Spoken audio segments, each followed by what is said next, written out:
नमस्कार साथियों, स्वागत है दिव्य आईएएस वर्ल्ड डिकोड पर। मैं हूं आर के सर।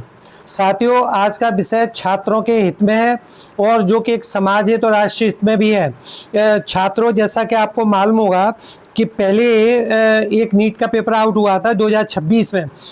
इसको लेकर छात्रों ने जंतर मंतर पर आंदोलन स्टार्ट कर दिया। सरकार ने पेपर को दोबारा लिया, उसका रिजल्ट भी निकाल दिया और परीक्षा बिल्कुल साफ सुथरी परीक्षा हुई।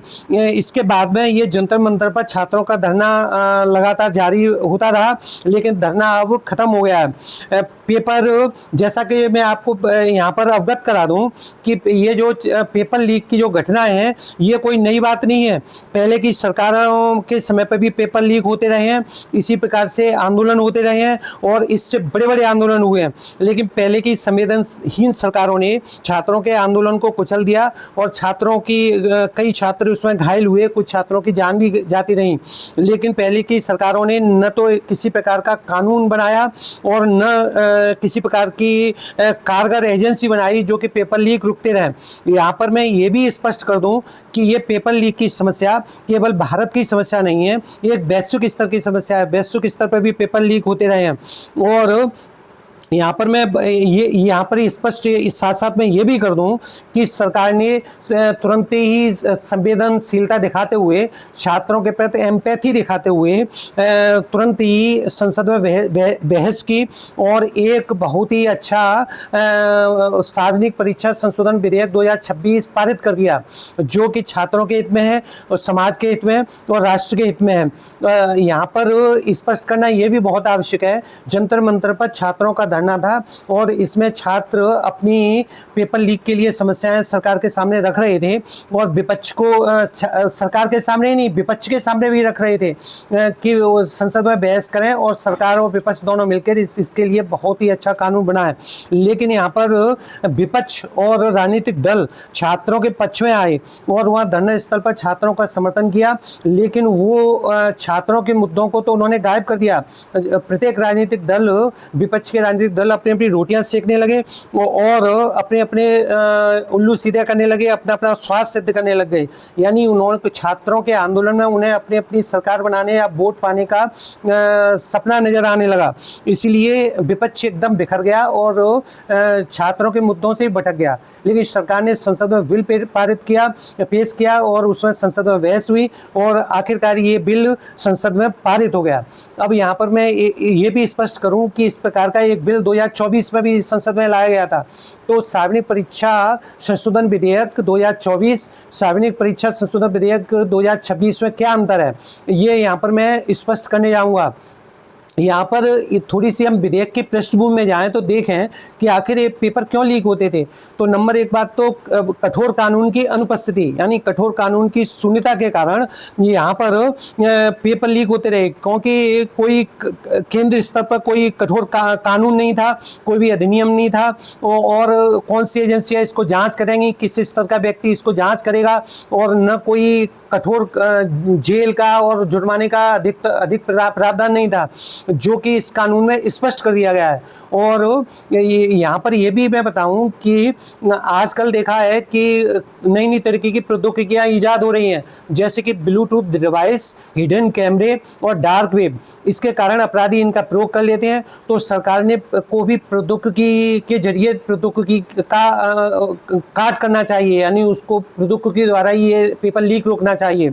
आइए अब हम अंतर को समझते हैं। सार्वजनिक परीक्षा अधिनियम 2026 और सार्वजनिक परीक्षा संशोधन विधेयक 2024 और 26 में क्या अंतर है।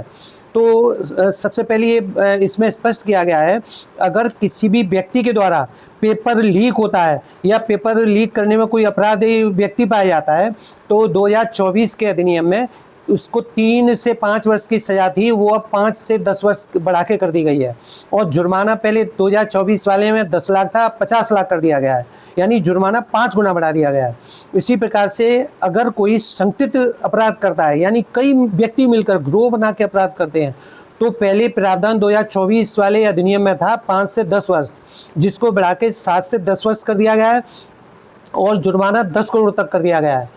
और अगर कोई सर्विस प्रोवाइडर यानी कंपनी जो कि पेपर लेती है वो ही उस पेपर को आउट करती है तो पहले प्रावधान था 1 करोड़ रुपए जुर्माना और 4 वर्ष के लिए उस कंपनी को प्रतिबंधित करना, लेकिन अब 2026 में कर दिया गया है 1 से 5 करोड़ तक जुर्माना और 8 वर्ष तक वो कंपनी ब्लैक लिस्टेड रहेगी और किसी प्रकार का कोई पेपर नहीं ले पाएगी। अब यहाँ पर ये भी निर्धारित कर दिया है कि जांच एजेंसी है ना वो 2 महीने में इस पेपर लीक की घटना की जांच करके न्यायालय में उसे अपनी चार्जशीट देनी होगी। और यहाँ पर अधिकारी भी नियुक्त कर रही हैं, बड़े अधिकारी जैसे कि डीसीपी एएसपी लेवल के अधिकारी इसके जांचकर्ता होंगे और यहाँ पर एक स्पेशल टास्क फोर्स बनाया जाएगा और विशेष ट्रैक कोर्ट में 3 महीने के भीतर इसकी सुनवाई कर ली जाएगी और कोर्ट अपना निर्णय सुना देगा। यहाँ पर अपील करने का भी अधिकार है। ये अपील हाई कोर्ट के 2 जज की खंडपीठ के द्वारा अपील सुनी जाएगी, उनको भी 3 महीने के भीतर इसमें फैसला सुनाना होगा। आइए हम अब विस्तार से देखते हैं 2024 और 2026 में क्या अंतर है। तो देखो यहाँ पर एक तो संगठित गिरोह है ना और सर्विस प्रोवाइडर है, उनके लिए कठोर शर्तें कर दी गई हैं। जैसे संगठित अपराध कोई व्यक्ति करता है और ऑर्गेनाइज्ड क्राइम करता है तो उसमें गिरोह या संस्था को 10 साल तक की जेल और 10 करोड़ तक जुर्माना भरना पड़ेगा और उसकी संपत्ति भी जब्त कर ली जाएगी।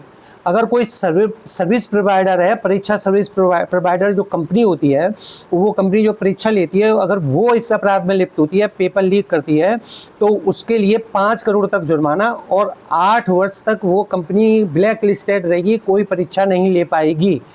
अब यहाँ पर जांच के लिए भी उसके लिए भी समय निर्धारित कर दिया गया है, जैसे मैंने पहले बताया था।